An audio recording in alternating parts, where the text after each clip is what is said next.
ಮೋನಿಕಾ ಅನಿಕೇತ್ಗೆ ಹೇಳ್ತಾರೆ, ಬೇಗ ಓಡಿಸು, ಯಾರಾದ್ರು ನಮ್ಮನ್ನು ಫಾಲೋ ಮಾಡ್ಕೊಂಡು ಬರೋಕ್ಕಿದ್ದಾರೆ, ಬೇಗ ಈ ಊರಿಂದ ಹೋದರೆ ಸಾಕಾಗಿದೆ ಅಂತ. ಅಷ್ಟೊತ್ತಿಗೆ ಅನಿಕೇತ್ ಹೇಳ್ತಾರೆ, ನಾವಿಬ್ಬರು ಮಿಸ್ಸಸ್ ಆ್ಯಂಡ್ ಮಿಸ್ಟರ್ ಮದುವೆ ಆಗ್ತಾ ಇದ್ದೀವಿ, ಫಸ್ಟ್ ಟೈಮ್ ನಾವಿಬ್ಬರು ಜೊತೆಯಾಗಿ ಹೋಗ್ತಾ ಇದ್ದೀವಿ, ಯಾಕೆ ನೀನು ಟೆನ್ಷನ್ ಮಾಡ್ಕೊಳ್ತೀಯಾ, ಆರಾಮ್ಸೆ ಆಗಿ ಹೋಗೋಣ ಅಂತ ಹೇಳ್ತಾನೆ. ಅಷ್ಟೊತ್ತಿಗೆ ಮೋನಿಕಾ ಇದ್ದವಳು, ಈ ಊರು ದಾಟಿದರೆ ಸಾಕು ಅನಿಕೇತ್, ಬೇಗ ಹೋಗು ಅಂತ ಹೇಳ್ತಾಳೆ.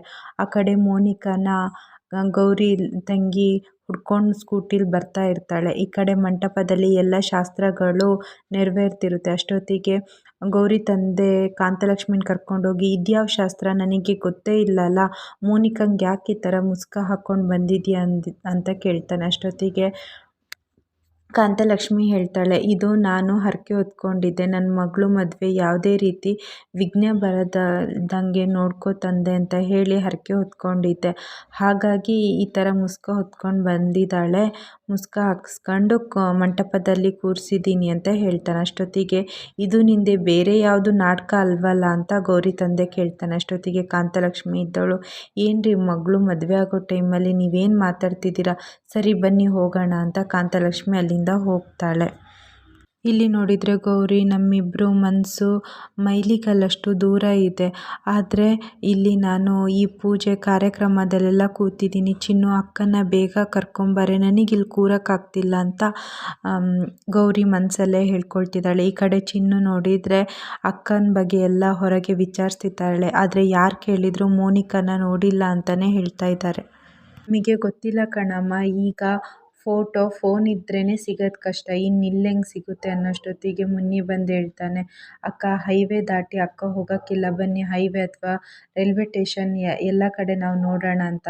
ಹ್ಞೂ ಕಣೋ ಮುನ್ನಿ, ಇಲ್ಲಾಂದರೆ ಗೌರಿ ಅಕ್ಕಂಗೆ ತುಂಬ ಕಷ್ಟ ಆಗುತ್ತೆ, ಹೆಂಗಾರು ಮಾಡಿ ಮೋನಿಕಾ ಅಕ್ಕನ ಕರ್ಕೊಂಡು ಹೋಗಬೇಕು ಅಂತ ಹೇಳ್ತಾರೆ. ಈ ಕಡೆ ವಿವೇಕ್ ಗೌರಿ ಹತ್ರ ಕೇಳ್ತಾರೆ, ಅಂದರೆ ಮೋನಿಕಾ ಅಂದ್ಕೊಂಡು ಕೇಳ್ತಾರೆ, ಏನೋ ತಲೆ ಸುತ್ತಿ ಬಿದ್ದೆ ಅಂತೆ, ಈಗ ಪರವಾಗಿಲ್ವಾ ಅಂತ ಕೇಳ್ತಾನೆ ವಿವೇಕ್. ಆದರೆ ಗೌರಿ ಏನು ಮಾತೇ ಆಡಲ್ಲ. ಕಾಂತ ಯೋಚನೆ ಮಾಡ್ತಾ ಇದ್ದಾಳೆ, ಚಿನ್ನಿ ಹೋಗಿ ಮೋನಿಕಾನ ಕರ್ಕೊಂಬರ್ತಾಳ, ಬಂದ್ರೂ ಮೋನಿಕಾ ಈ ಮದುವೆಗೆ ಒಪ್ತಾಳ ಅಂತ ಯೋಚನೆ ಮಾಡ್ತಿರುವಾಗ ಪುರೋಹಿತರು ಹೇಳ್ತಾರೆ, ಕನ್ಯಾದಾನಕ್ಕೆ ಎಲ್ಲ ರೆಡಿ ಮಾಡಿ ಕನ್ಯಾದಾನ ಮಾಡಿಕೊಡಿ ಅಂತ. ಅಷ್ಟೊತ್ತಿಗೆ ಕಾಂತ ಹೊರಗೇನೆ ನೋಡ್ತಾ ಇರ್ತಾಳೆ. ಅಷ್ಟೊತ್ತಿಗೆ ಕಾಂತನ ಅಕ್ಕ, ಇವಳೇನು ಮಂಡ್ಯ ಬಸ್ ಸ್ಟ್ಯಾಂಡಲ್ಲಿ ಅದ ಬಸ್ಸಿಗೆ ಕಾದಂಗೆ ಕಾಡ್ತಿದ್ದಾಳಲ್ಲ ಕಾಂತ ಅಂತ ಕರ್ತಾಳೆ. ಏನಕ್ಕ ಅಂತ ಕೇಳಿದಾಗೆ ಪುರೋಹಿತರು ಕನ್ಯಾದಾನ ಮಾಡಿ ಅಂತ ಹೇಳ್ತಿದ್ದಾರೆ. ಕನ್ಯಾದಾನ ಮಾಡಲೇಬೇಕಕ್ಕ ಅಂತ ಕಾಂತ ಹೇಳ್ತಾಳೆ. ಅಲ್ಲಿದ್ದವರೆಲ್ಲ ಆಶ್ಚರ್ಯವಾಗಿ ಕಾಂತಲಕ್ಷ್ಮಿನೇ ನೋಡ್ತಾ ಇರ್ತಾರೆ.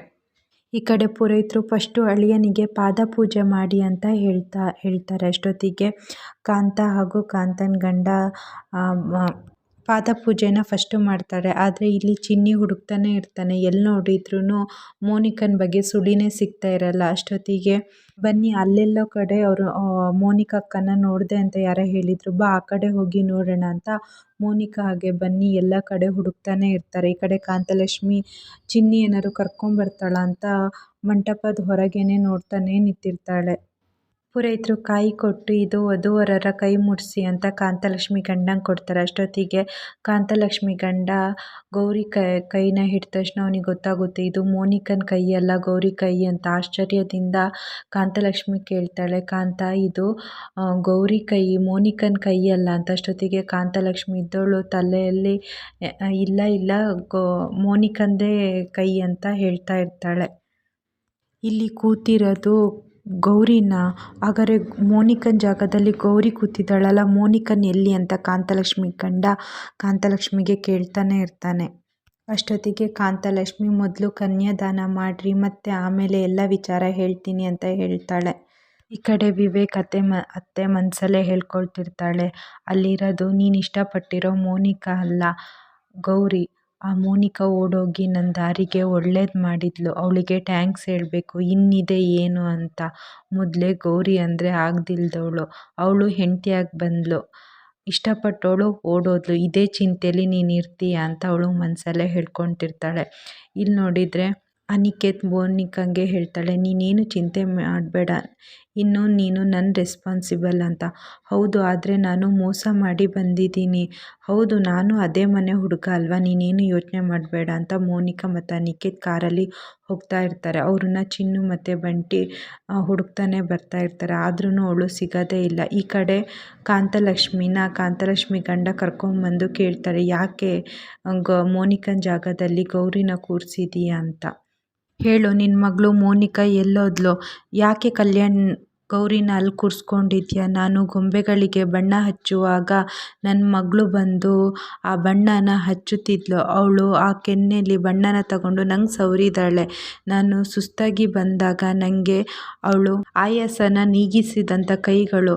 ನನ್ನ ಗೌರಿ ಕೈ ನನಗೆ ಗೊತ್ತಾಗಲ್ಲ. ಹೇಳು, ಯಾಕೆ ಅವಳು ನಲ್ಲಿ ಕೂರಿಸಿದಾಳ? ಮೋನಿಕಾ ಎಲ್ಲಿ ಅಂತ ಕೇಳಿದಾಗ, ಇಲ್ಲ ರೀ, ಅವಳು ಮೋನಿಕೇನೆ ಅಂತ ಕಾಂತಲಕ್ಷ್ಮಿ ಹೇಳ್ತಾಳೆ. ನೀನು ಸುಳ್ಳು ಹೇಳಬೇಡ, ನನಗೆ ಗೊತ್ತಾಗುತ್ತೆ. ಹೇಳು, ಮೋನಿಕಾ ಎಲ್ಲಿ ಅಂತ ಹೇಳು ಅಂತ ಕಾಂತಲಕ್ಷ್ಮಿ ಗಂಡ ಕೇಳ್ತಾನೆ ಇರ್ತಾನೆ. ಹೇಳು, ಇನ್ನೂ ಯಾಕೆ, ಇನ್ನೂ ಎಷ್ಟು ಸುಳ್ಳು ಹೇಳಬೇಕು ಅಂತ ಇದೆಯಾ? ನನ್ನ ಗೌರಿ ಅಲ್ಲಿ ಕೂರೋಕ್ಕೆ ಸಾಧ್ಯನೇ ಇಲ್ಲ. ನನ್ನ ಗೌರಿ ಅಲ್ಲಿ ಮುಸ್ಕ ಹಾಕಿ ಕೂತ್ಕೊಂಡಿದ್ದಾಳೆ ಅಂದರೆ ಇಲ್ಲೇನೋ ದೊಡ್ಡ ತಪ್ಪೇ ಆಗಿರ್ಬೋದು. ಅದಕ್ಕೆ ನೀನು ಮುಸ್ಕಿನ ಶಾಸ್ತ್ರ ಇದೆ ಅಂತ ಸುಳ್ಳು ಹೇಳಿದ? ಹೇಳು, ಏನಾಗಿದೆ, ಏನು ನಡೆದಿದೆ ಅಂತ ಈಗಾದರೂ ಹೇಳು ಅಂತ ಕಾಂತಲಕ್ಷ್ಮಿ ಗಂಡ ಹೇಳ್ತಾ ಇರ್ತಾನೆ. ನನ್ನ ಮಗಳು ಯಾರ ಹತ್ರನೂ ಸಿಟ್ಟಾಗಲ್ಲ, ಆದರೆ ವಿವೇಕ್ ಕಂಡ್ರೇ ಆಗಲ್ಲ. ಅಂಥದ್ರಲ್ಲಿ ಅವನ ಪಕ್ಕ ಹೋಗಿ ಕೂತಿದ್ದಾಳೆ ಅಂದರೆ ಅವಳ ಮನಸ್ಸಿಗೆ ಎಷ್ಟು ಆಘಾತ ಆಗಿರ್ಬೋದು. ಹೇಳು, ಏನಾಗಿದೆ? ಸರಿ, ನೀನು ಉತ್ತರ ಕೊಡಲ್ಲಲ್ಲ, ಆಯಿತು ಬಿಡು, ನನ್ನ ಮಗಳು ಗೌರಿ ಹತ್ರನೇ ಹೋಗಿ ಕೇಳ್ತೀನಿ ಅಂತ ಹೇಳ್ತಾನೆ.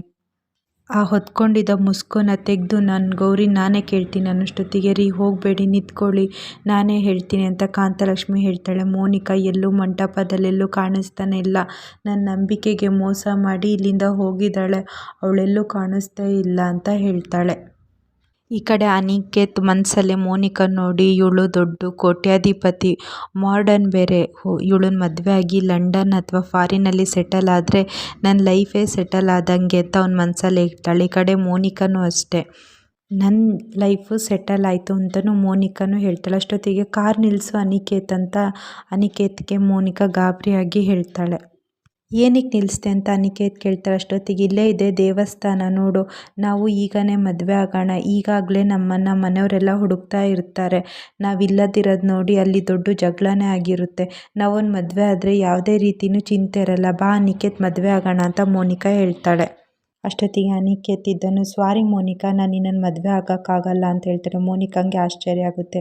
ಈ ಕಡೆ ಮದುವೆ ಮಂಟಪದಲ್ಲಿ ವಿವೇಕ್ ಹೇಳ್ತಾ ಇರ್ತಾನೆ, ಈ ಮುಸ್ಕ ಬಂದು ನಾನು ನಿನ್ನನ್ನು ನೋಡೋದಂಗೆ ಆಗಿಬಿಟ್ಟಿದೆ, ಯಾವಾಗ ನಾನು ನಿನ್ನನ್ನು ನೋಡ್ತೀನೋ ಅಂತ ಅನ್ನಿಸ್ತಿದೆ ಅಂತ ಹೇಳ್ತಾನೆ.